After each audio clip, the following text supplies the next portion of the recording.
And now, why we've all gathered here this morning, let me introduce you to our featured guest. JaMar Jones is a film director, cinematographer, and West Baltimore native who began producing films as a means to contextualize his environment. He has created a local television show called Good News Baltimore and launched 6 Point Pictures, a film production company located in Southwest Baltimore. Over the years, JaMar has produced many short films, commercials, and documentaries for various local and international companies. Now JaMar focuses on original content and bringing talent back to the silver screen. Creative Mornings Baltimore, please help me welcome JaMar Jones to the virtually hybrid stage.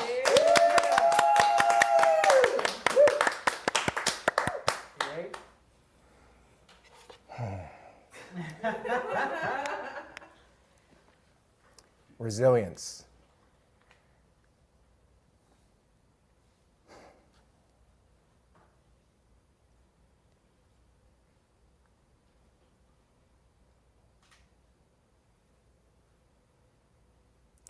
The moment of silence was intentional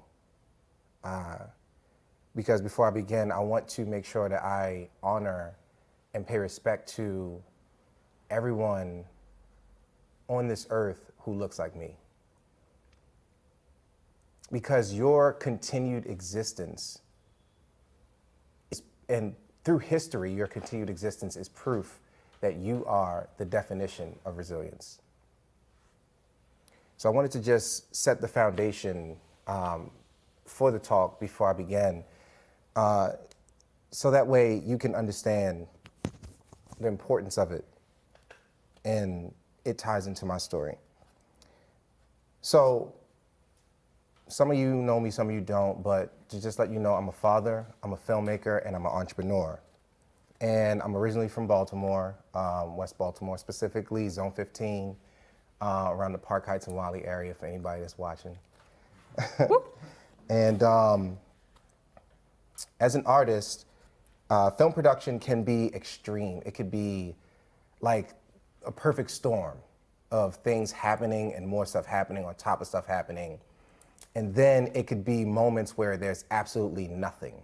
And in those moments of nothing, you can go a little crazy because you're expected to do a bunch of things, but you should rest in those times. And it's been non-stop work since I was asked to do this. I don't know how long ago, but it's been non-stop. And then right before this, it was absolutely nothing. And I'm like, okay, I need to get to do something and just get back into it. And it's kind of like you're trying to tone down and relax a little bit. But in those moments of trying to relax, I had a little bit of procrastination. So, but shout out to Trey for the previous one for saying all those beautiful things about how procrastination is not such a bad thing. It's more so trying to figure out how to do those things that you need to do on your own pace. So I appreciate you, Trey, for that. Yeah. But being a resilient person that I am, I still happen to get this done and make it here. And when I was asked to come on, I was asked about defining resilience. Like, what does resilience mean to me? And the first thing I think of is I don't think of a definition or a set of actions. I think of people, I see faces, and I remember moments. And I think about some of the most influential people that I've had in my life: Viola, June, and Sophronia. And that's my grandmother, my aunt, and my mother. That's the artist, the entrepreneur, and the galvanizer. So we're gonna take it back just a little bit. I'm gonna do a little history of my family so that way you can understand a little bit more. So we're gonna start with Viola. And I want you to sit with this. She was born in 1909. That's a long time ago. And she was born in North Carolina, and she was the daughter of a slave. Just think about that for a second, 1909. And it's the same for my grandfather, her husband, Charles, who was born in North Carolina and was the son of a slave. And it's crazy because we actually have a photo of his mother and father. It was this little skinny white man with a bulbous head, little cul-de-sac situation. And he, he had this, I don't know, it's like a grayish blue shirt. I don't know, the colors might have been, changed over time or whatever. But they were in this field with tall grass, about like knee high, and it was this shack behind him. It was old, rundown wood. And in North Carolina, Viola, where she was born, she learned to sew, and then she became a tailor. And she took those skills and went to Virginia and bounced around in Virginia for a little bit, and then finally made her way to Baltimore with Charles, and that's where she finally settled. And my grandmother and grandfather ended up working in a cleaners, taking those skills that they have, and they were on cleaners on Gilmore Street, and they lived in the Gilmore homes. And I want to take a second to shout out all my aunts, the original Gilmore girls, my mother's friends. That's the real Gilmore girls from Gilmore homes. But Viola was an artist. Her grandmother made all kinds of things. She made ceramics, she made elephants. She made one of our little ceramic Christmas trees, and it had the little fiber optic where you could put the little plastic things in there. They sell them in like different stores now, but she actually knew how to make that stuff. She even made the Christmas ornaments that we still use to this day.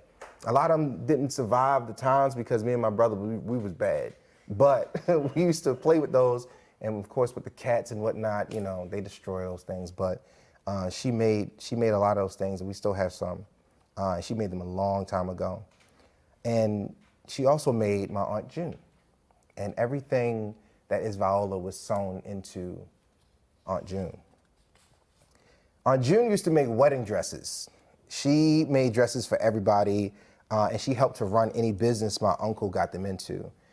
She was a seamstress, and I remember being afraid of the mannequins, because when I go downstairs, I had to go to her house after school, latchkey kid style, right? So I go to her house after school, and I'm maybe like 6 or 7 or something like that, and the TV was this way when you went down the basement, but those mannequins were lurking in the dark, like right there, and I was trying to get to Aladdin and Chip and Dale and all that stuff, you know what I mean? They was coming on TV, so I had to get to that, so I had to overcome that fear. But those mannequins were down there, and I remember other things like her being a professor and a grad of Bowie State University, and she's also a Delta. And I remember moments being in her house where it was tons of papers on the table, and she didn't have the little green visor, but she was crunching numbers and doing all those things to run the business, because she knew how to run businesses. And because of that, her and her husband knew how money worked, and with that comes the perception of success. So they were the successful ones in the family. And last but not least is my mother, Sophronia. Mama! So, and this is crazy, talking about resilience. Aunt June was born 21 years before my mother. That's crazy, right? And Sophronia was one of the ones that knew how to collect people. She knew the value of people. She would never let good people go. She would see great things in people. And my entire childhood is filled with memories of running around with my little cousins, play cousins and real cousins, and the table full of crabs, and music's in the air, somebody's on the grill, and they're talking about, God knows what, because at that age, it was the saying of, stay out of grown folks' business, right? Somebody was going to get it. So I had no idea what they was talking about, but everybody was having fun, and it was a good time. So if you take the tenacious artist and the child of a slave, the business person and the hustler, and then you take the galvanizer and you mix all those things together and you get me.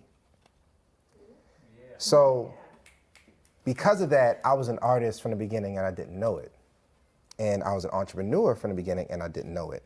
I was always drawing X-Men characters and anime and tagging buildings and shoveling snow for money, because that was the way, that was the squeegee boy of the day, And I was also running my own little business at like 6, 7, all the way through 10.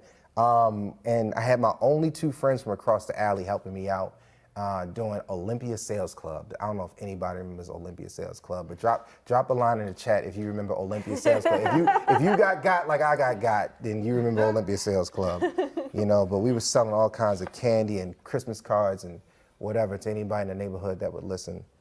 But I took those skills, fast forward a little bit. In '99, I found myself in music and I found myself as a DJ. And I took that all the way to college in 2003 at Morgan State University. And shout out to my brother Ak for giving me a chance and seeing that I had something, you know, he let me into the radio station. And it was a good thing because I actually worked there for 11 years after that in radio. And that was part of part-time because I also worked part-time at Home Depot as a forklift driver, right? Because those things mix, right? Yeah. But the crazy thing is, I knew I wasn't supposed to be there because I walked in Home Depot one day at 6 a.m. and they were yelling at people and, you know, we had all this kind of stuff to do, and that's back in the day when nobody's wearing masks, and I was working in lumber and building materials, and it's all kinds of dust everywhere, and they wouldn't give you any protection or whatever, and it's just like, I'm clocking in, looking at that sad vending machine with the cold sandwiches in there from White Castle, and I'm like, man, this is not where I'm supposed to be, and I'm clocking in. And I just finished clocking in and I walked out because it's just where I wasn't supposed to be, because I knew that I started film around this time and I knew that I had something else that I could be doing that was more lucrative and worth my time. So I took that and I went to go pitch Aunt June, because remember, she was the one that was helping everybody else out. She's the entrepreneur. And I talked to Aunt June, and by the way, I don't want to forget the fact that Aunt June is deaf. She doesn't speak sign language or anything, but she'll read your lips. You'll be all the way across the room. And if you're talking stuff, she gonna know what you're talking about. You know what I mean? So I went and I sat down with my Aunt June, and I told her what I wanted to do, and I told her what I needed to do, what my passion was about film, and how it was actually lucrative, and it was gonna give me some money, you know, but I needed a car, and I needed her help. And I knew that she was the one that was able to help me. And lo and behold, after my little terrible pitch, you know, I had little stuff printed out and everything, she said, okay. And she co-signed for my car. But she didn't do it in a way where it was hers, because she could have did that. But she did it in a way where it was gonna build me credit, because she understood the value of that. I didn't fully, because the only thing I had on my credit at the time was all the student loans that I wasn't paying. So, you know, but she understood that that was going to be a good mark on my credit, because she wasn't going to let it default. But even though I had to take over the payments myself, just built responsibility and all that kind of stuff. So we're going to call this part of the story, The Struggle is Real. And at this point, I'm navigating life as a 23-year-old father and with a part of a part-time job, because remember, I left Home Depot and I'm only working on the weekends at the radio station. And I'm trying to pursue a career in film. And on top of that, I'm in a failing relationship. And we want to add on top of that, we had zero money. And we didn't have any food unless it was coming from WIC. We were in collections. Bills were piling up. Eviction notices were on the door. Utilities were getting cut off. And you got to be doing real bad if they cut your water off. You know what I mean? And just when I think I'm at the ground floor, I'm touching the cement, it's cold down here. I think nothing could get worse than the bottom fell out. My relationship ended terribly. We got evicted. She moved away. And it seemed like all of my fears were becoming real. Because my biggest fear is the fear of failure. And there's a huge problem with that. But one of my biggest fears is a feeling of failure. And at that moment, that's when depression set in. And I knew that I had to do something at that point, because I couldn't let everything just go downhill and not do anything. You have to continue to do something. So it's actually a decision that had to have been made, and that's what I did. And I'm sure it was one of those days where I was just sitting in my car. I know many people have done it. You get to where you're going, don't even know how you drove there, but you end up at your location. And I just sat in my car for probably like 2 hours or so, just trying to just think through life. And it was at that moment where I decided that I took the last $500 that I had, that I just did from a video gig. I just got that money. And I used it as a down payment for a place. And I borrowed some money from my brother, and that helped me get like a little U-Haul so we could take the rest of my stuff. And it was just a computer and like a camera and some stuff. But and I moved it into a space in Southwest Baltimore. And it was at this place, like when I first walked in, it looked haunted. It was, everything was crazy looking. You know, how people move into places and it's just, you know, nice drywall and whatever. Nah, the floors are all crazy looking. The walls needed paint. Paint was chipping, all that stuff. It was dirty, and it was in the epicenter of the hood. You know, but with all that being said, I could still see potential in it. And this part right here is the untold story, because most people know about our studio in Southwest Baltimore, but most people don't know for the first year me being in there, I slept on the floor. So sleeping on the floor there, then I would go to a friend's house or family member's house to shower or get some food.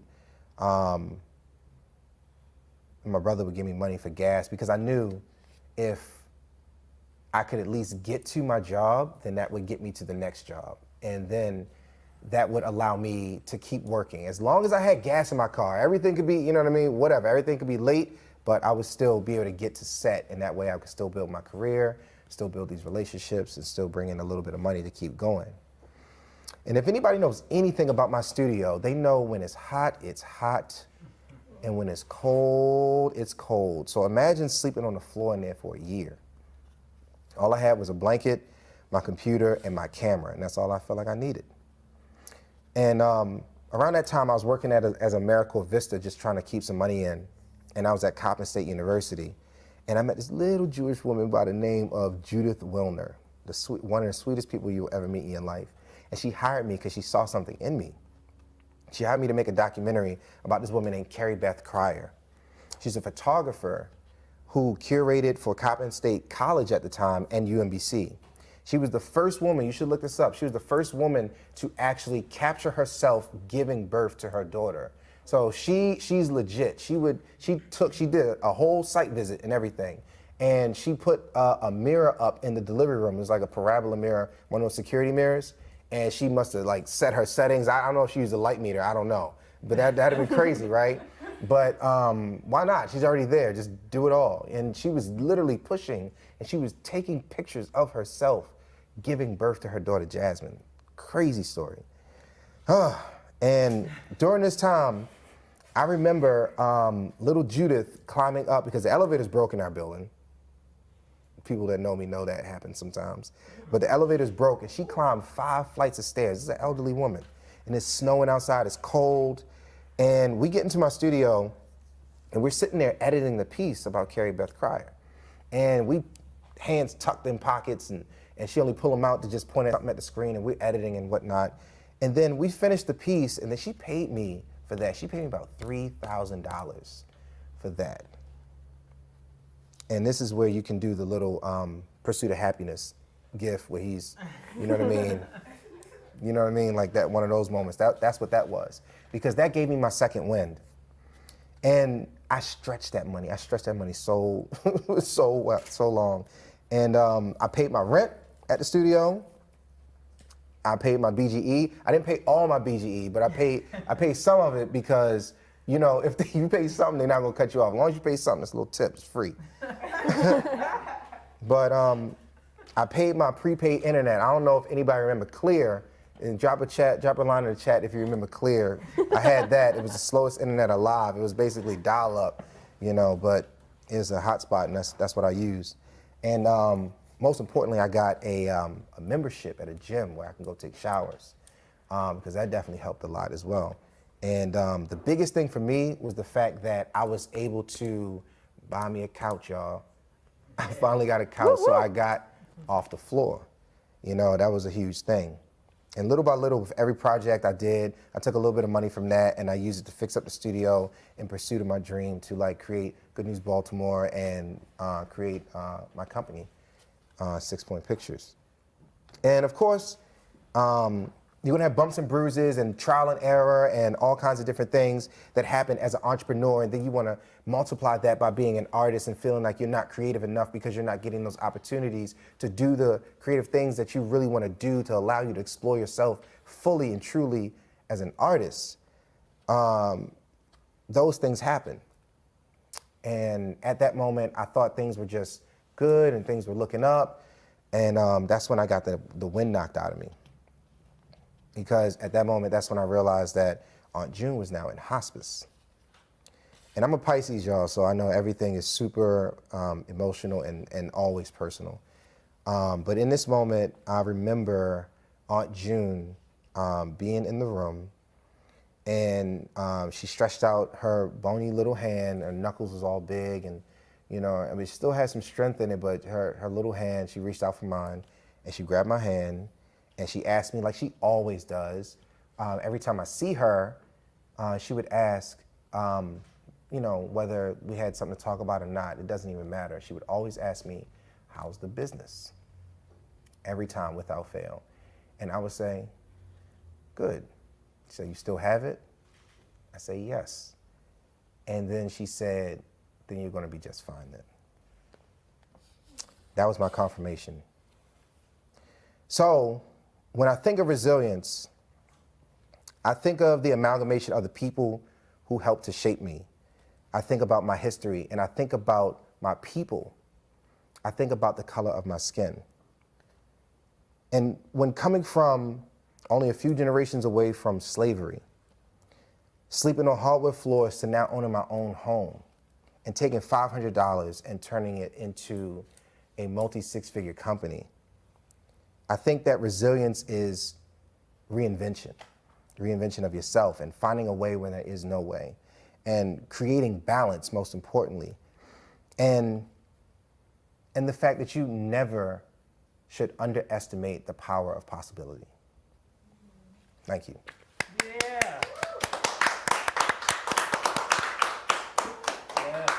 Thank you so much, JaMar.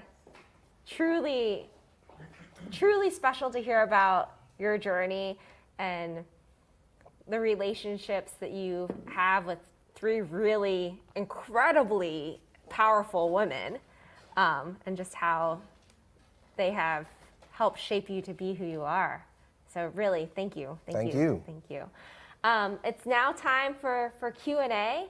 So if you're joining us on Facebook or YouTube, you can type your questions directly in the chat, and we should be able to see them here, and then I can, technology, I can see them here on this iPad and then put them up on the screen. But also, speaking of technology, I think I'm having a hard time seeing Facebook comments. So Erlene, if you could repeat Facebook comments, that might help us in this journey.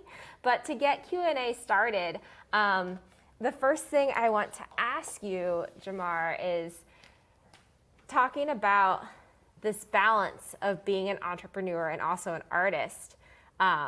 It seems like a difficult, dance to do. Do you have advice for any creatives that are maybe struggling a little bit with that balance? There's so many different things I could say, but I think one of the main things that should be considered is prioritization. What does your to-do list look like? You got to be a little bit more structured when it comes to being an artist. And I know a lot of artists it's just free flowing and you just do whatever you want to do. But you have to have some type of structure to every day that allows you to protect the time that you have to create, and that allows you to designate time where you can interact with other people, but you establish those times because that gives you boundaries. So that way you can say, look, from 6 p.m. to 9 p.m. at night, I'm turning my phone on, do not disturb, and everybody knows that because that's when I get creative. Or, whenever it works for you, but it's about balance, Like I said before, I think you have to divide yourself, prioritize. It's almost like split personalities because you have to think in two different types of brains in order to do things in film. Like if I'm shooting, I can't just come back and edit always because I have to get into an editor's mind, So if you're thinking of doing these things all at the same time, it might not be the best. It might not be the best way. At least that's what it was for me. I had to make sure that I wasn't trying to do too much because I had to-do list that was like 50 things long. And then at the end of the day, I was depleted and I felt like I wasn't successful because I didn't get through that entire list. So now my list is shorter, it's more specific, and I designate those times where I can be creative. I love a list. Gotta have a list. So something that you talked about in your talk is that at one point, failure was your biggest fear. Is that Yes. still No. true? Tell us a No. little bit more about that. I learned that you have to run towards fear because, and you have to embrace failure. Because the sooner you do, and this is nothing new, you heard a bunch of people say it before, I'm sure, and if you didn't, here it is. You know, you have to fail fast, because the quicker you fall off your bike, the sooner you realize how to get back on and what to do right. Just brush your knee off, throw a little Band-Aid on, and keep it moving, you know? So the problem was that I wasn't trying to fall. I was trying to just stay on so long that by the time I fell, I actually learned something, you know? So I wish that that I was a little bit more fearless, and I was okay with failing sooner, so that way I could adjust. But you know, sometimes you can adjust mid-flight, but sometimes you have to crash and burn in order for you to learn a lesson. So kind of jumping on that question a little bit, or that train of thought, a question from Facebook we have is, when did you start believing in the power of possibility and to go for your dreams instead of holding on to the part-time jobs? You know, I think that I always had a belief in the power of possibility, and it's actually in my signature in my email. And I think that it started to approach me, that idea of the power of possibility, when I had zero money, and I'm talking about when I started DJing in '99. It was originally my brother's turntables, and I'm like, can I get that? And he's like, no. And he ended up selling it to my cousin, and my cousin just sat there, and I ended up just doing whatever kids do to get some money, finding a couch, whatever ended up happening. And I ended up saving like $150 and bought it off my cousin, and that ended up back in the same room where I was practicing DJing and things like that. So it was like, if I could do that, then anything is possible, and this was when I had no money, didn't know how to get money or anything, So the power of possibility and just holding on to that belief allowed me to utilize it as a tool, so that way I could just feel powerful in any moment, and it started way back in the day. I don't think I have a very specific moment where I was like, aha, but it's always something that's been with me. Yeah, for sure. So this question comes from YouTube, from Winston. The question is, what kinds of flavors are you trying to convey through your filmmaking? Flavors? I don't even know how to. Right, Winston. Thanks. Through filmmaking, I mean, there's so many different genres that I watch and I follow and I love so much. But I think more than anything, the way that I started is going to continue to show itself through my work, which is contextualizing my environment and the people that's around me, showing people of color in powerful positions, and showing people of color, period, and through beautiful cinematography, and allowing them to be in those wonderful stories. Like, I think one of the things I think about often is one of my favorite movies is, and I have millions of them, but The Secret Life of Walter Mitty. That's such a good movie. And I was like, where's the black version of this? Do we not have it like the adventures where we skateboarding down roads of Saskatchewan or whatever? Like that would be awesome. We want to see volcanoes explode and ride on planes on the outside. You know what I mean? So just stuff like that. I'm not tied to one genre. I love zombie movies, but I also love love stories and Pursuit of Happiness and all kinds of different stuff. I love stuff like that. So I'm kind of all over the board, but only time will tell where the industry takes me. Winston. So our next question also comes from YouTube. It's from April. She says, I think a big part of resilience is self-care. What do you do to care for yourself and preserve the ability to be resilient? I struggle with that all the time. And I feel like one of my homies, Jess Solomon, is one of those people that help check me on that. Like, what you doing right now? You drinking water? What's up with you? And that's super important. But the thing is, man, I find self-care in doing my work, but it's in a specific way. You know, when it's all kinds of producers and all these people on the, like 100 people on the Zoom call saying, I think we should move the curtain 2 inches that way, and 6 other people talking about 4 inches the other way. You know what I mean? Those kinds of productions don't necessarily feed my soul, but when I'm able to do things with my team and in a relaxed environment, and we're just creating, that is self-care. That my self-care is film. But I also like to binge watch a whole bunch of movies. I take pictures. I love to explore different film stocks from my medium format cameras.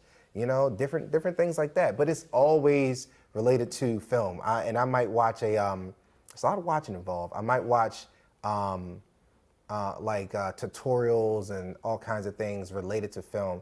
And I got this in my bookmark that I need to go back and watch, the Zack Snyder Army of the Dead piece about the lenses that they use and whatnot. Like those kind of things I do for me time. You know, I don't need a tub and candles and stuff like that. I need a conversation about some new lenses, you know, and all that stuff, you know. So I always try to engage in that.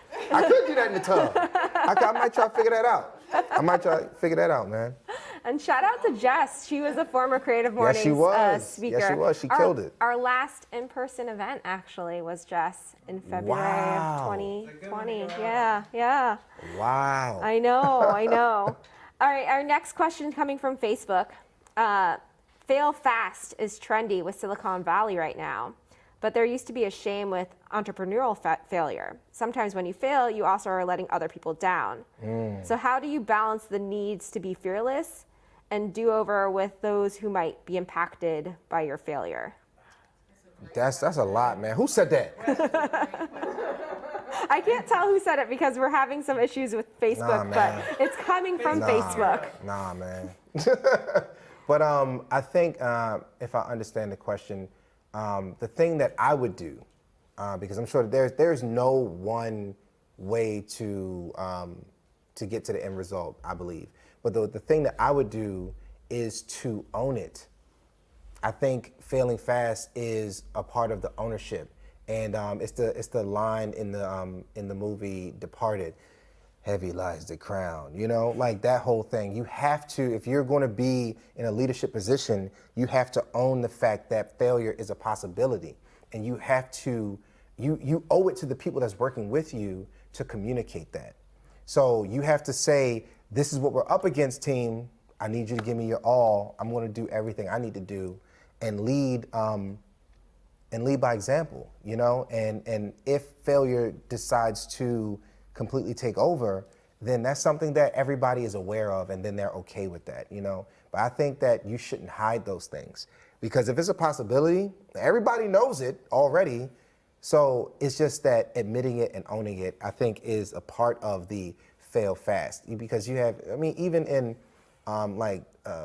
economics or whatever, like probability and whatnot, they have to factor in the possibility of failure. You know, people that's going to the moon, you got to factor in that into all the math and everything that you're doing. So it's no different with entrepreneurship. And I think that it is a shame that comes in that, or with that rather, but it's not something that we should be ashamed of, you know, especially at this point. It's just too much, it's too much to do. And if you spend more time just worrying about it, then you spend less time actually getting to the end result, you know. I love it. That question came from Arlene, who's our volunteer in Facebook. So she's part of us. But I can follow up her more challenging question with a more softball question. No, it's all good. Throw them at me, Arlene.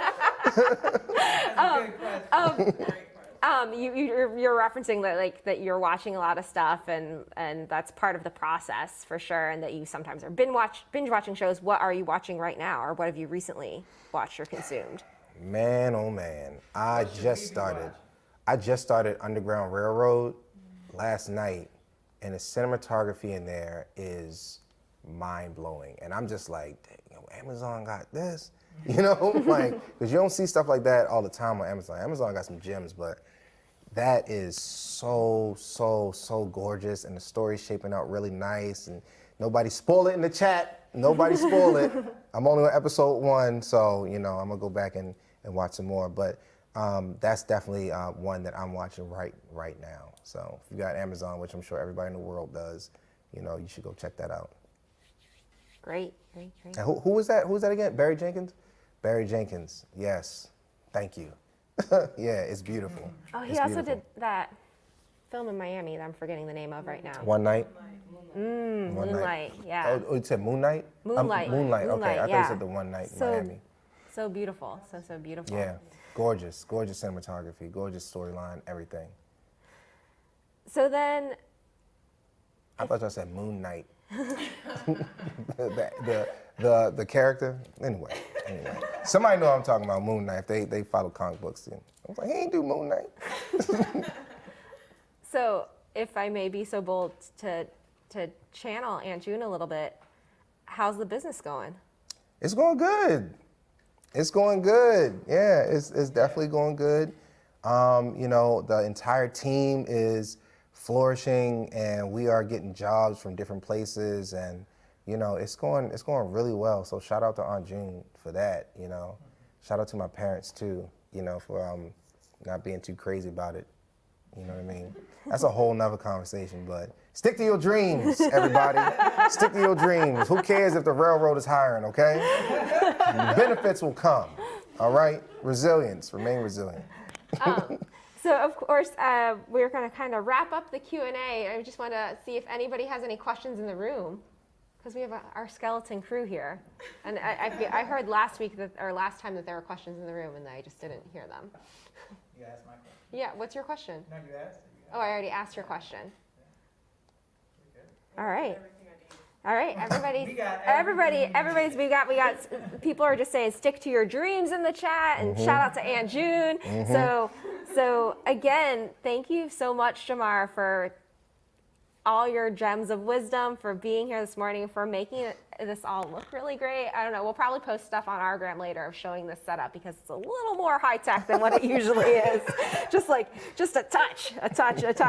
But I don't know if we're ready for this because we didn't tell you about it, Lex. But we usually invite our friends at home to do a selfie with you. So if we could do a tight on JaMar for people to go ahead and pick up their laptops or whatever they're doing and just have their selfie moment.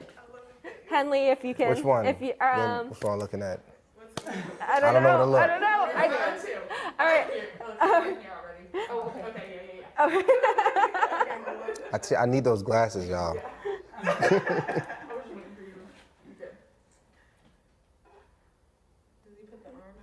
What do I do? Yeah. Where are they virtually? It's wherever you want them to be. I'm in it. Beautiful. Beautiful.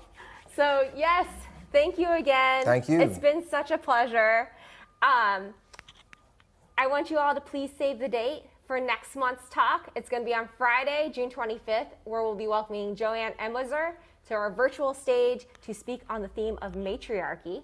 And again, we'd love to see what this looks like on your end. So please post on social media, tag us, Baltimore_CM. And let's close it out as we've been closing it out, even though Mario thinks it's hokey. I'm into it. We're going to take a couple deep breaths together. Just kind of, ground us here. So I want you all to please join me, taking a deep breath in and out and in and out. Do it one more time. In and out. Thank you again for joining us this morning. Go get vaxxed, please. We'd love to see you in person soon. Yes. Have a great morning. Yes. I messed up the breathing.